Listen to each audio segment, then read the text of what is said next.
Everyone, कैसे हो आप सबका मेरे चैनल पर बहुत बहुत वेलकम।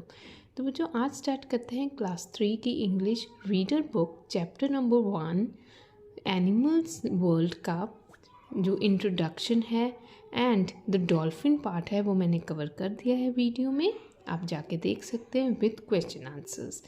नेक्स्ट पार्ट आज करेंगे eight the zoo.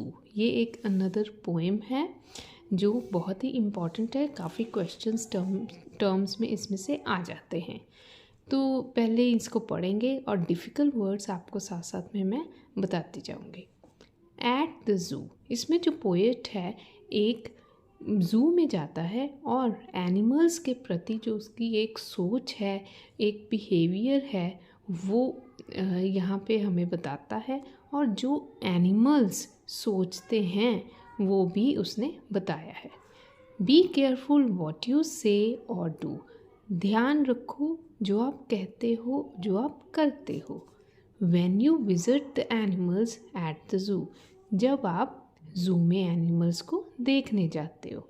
Don't make fun of the camels hump, don't make fun, मजाक नहीं उड़ाना। किस चीज़ का मजाक नहीं उड़ाना?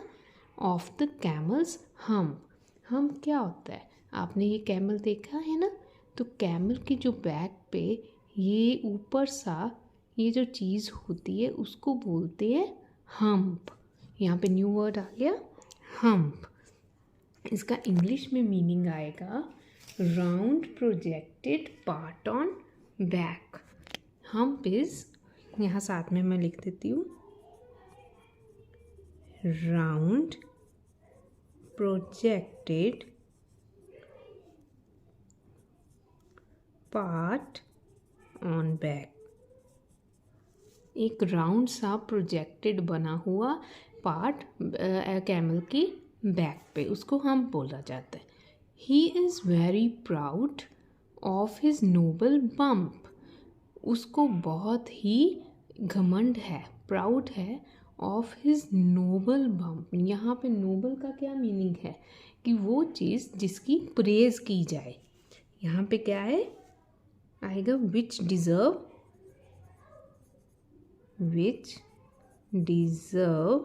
प्रेज, जिसकी प्रेज की जाए वो नोबल उसका मीनिंग है। ही इज़ वेरी प्राउड, उसको अपनी ये जो हम्प है इसका बहुत ही उसको प्राउड है, मान है।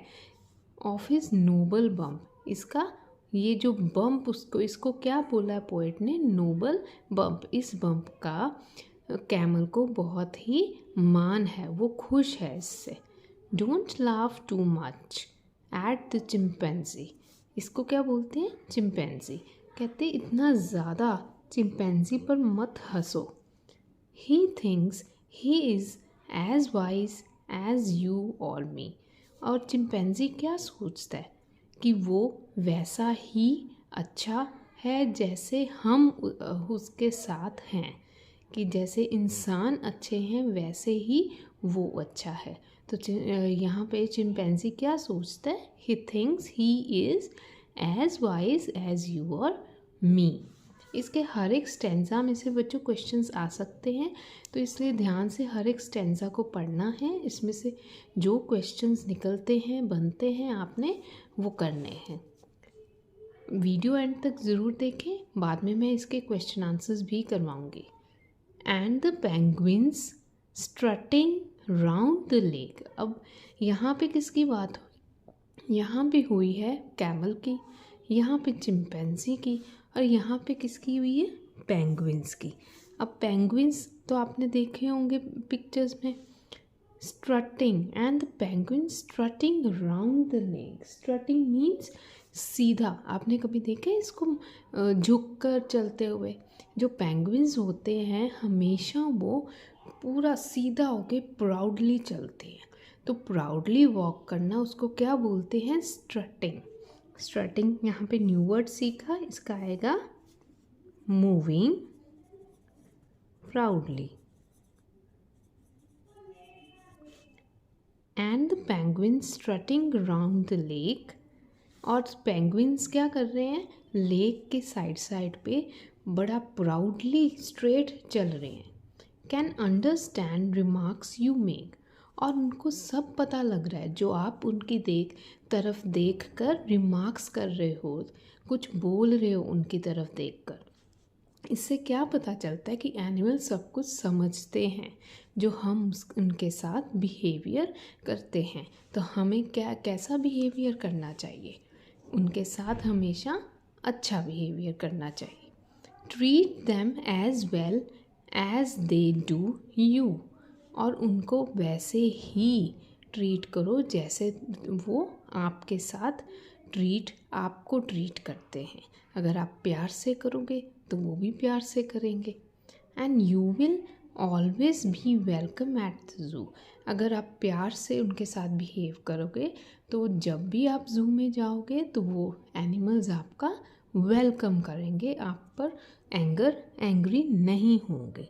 तो ये थी पोएम जिसके बीच में हमें पोएट ने क्या बताया है कि हमें एनिमल्स की तरफ कैसा बिहेवियर रखना चाहिए। We should treat the animals in a good behaviour, in a good manner. तो इसका एक क्वेश्चन आएगा, इसका आपको पोएट के नेम भी आएगा। ये मेन क्वेश्चन आता है कोई भी पोएम में, ये आपने इसका ये नेम ज़रूर लर्न करके जाना है पेपर में। तो चलिए क्वेश्चन आंसर्स करते हैं। Who is the writer of this poem, इस पोएम का राइटर कौन है? Elin Mathews. एलिन मैथ्यूस, इस पोएट का नेम क्या है? Elin Mathews. What does the poet want as to be careful about, अब पोएट ने किस चीज़ के बारे में ज़्यादा ध्यान देने के लिए बोला है। जब क्वेश्चंस आते हैं तो खुद बच्चे ढूंढा करो उसके पहले answers. What does the poet, poet ने किस चीज़ के बारे में ध्यान देने की तरफ कहा है। The poet wants us to be careful about what we say और do when we visit the animals at the zoo. क्या उसने बोला है कि क्या हम ज़ू में बोलते हैं, क्या हम करते हैं, उन चीज़ों के बारे में ध्यान देने को पोएट ने बोला है, क्योंकि ये सारी चीज़ें एनिमल्स को इफ़ेक्ट करती हैं, उनके बिहेवियर को। Next comes, why should not we make fun of the camels hump, हमें कैमल्स के हम्प का मजाक क्यों नहीं उड़ाना चाहिए। We should not make fun of camels hump because camel is very proud of his noble bump, क्योंकि उसको अपने नोबल बम्प पे बहुत प्राउड है, मान है, इसलिए हमें उसका ये मजाक नहीं उड़ाना चाहिए। What does the chimpanzee think of himself, chimpanzee अपने बारे में क्या सोचता है। Chimpanzee thinks that he is as wise as we are, कि वो वैसा ही अच्छा है जैसे हम अच्छे हैं। Next is, what special quality according to the poem do penguins have, penguins में पोएम के अकॉर्डिंग कौन सी स्पेशल क्वालिटी है। The special quality that penguins have according to the poem is that they can understand the remarks people make, कि उनको वो इतने ज़्यादा समझदार होते हैं कि जो लोग उनके प्रति कोई वो रिमार्क्स देते हैं, बोलते हैं, उनको झट से समझ आ जाता है। What will happen if we treat the animals well, अगर हम एनिमल्स को अच्छी तरह ट्रीट करेंगे तो क्या होगा। If we will treat the animals well, then we will always be welcome at the zoo, और तब क्या होगा, जब भी हम ज़ू में जाएंगे तो एनिमल्स हमारा वेलकम करेंगे। यहाँ वेलकम का मतलब है कि वो हमें नुकसान नहीं पहुँचाएंगे। तो मुझे कमेंट करके ज़रूर बताइए आप कहाँ से वीडियो देख रहे हैं और हमें एनिमल्स को कैसे ट्रीट करना चाहिए। Till then, bye bye.